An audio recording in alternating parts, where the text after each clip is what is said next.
មាន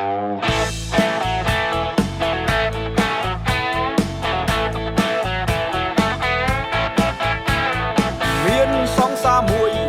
មុខខ្ជូតម្លេះទេតែអត់ធ្វើអីទេបងបបទើបក្រោកណាហើយពូកែខាងងក់ងរករឿងមិនឈប់មិនឈរបើខ្ញុំមិនពូកែត្រូច្បាស់ជារឿងធំមានសង្សារស្អាតចេះតែទ្រាំទៅតែមករអ៊ូងើប្រាក់តែមិត្តភក្តិណាពួកវាស្ដីអោខ្ញុំថាម្ដេចឯងមិនឆេងទៅណាខ្វះណាស់ស្រីពេញលោកកាម្ដេចឯងមិនយកណាត់ជួបជីវ៉ាចង់និយាយឲ្យវាច្បាស់ការអូនថាអត់ខ្វល់ទេណាសំខាន់អូនស្អាតបងចង់គិតអីគិតទៅ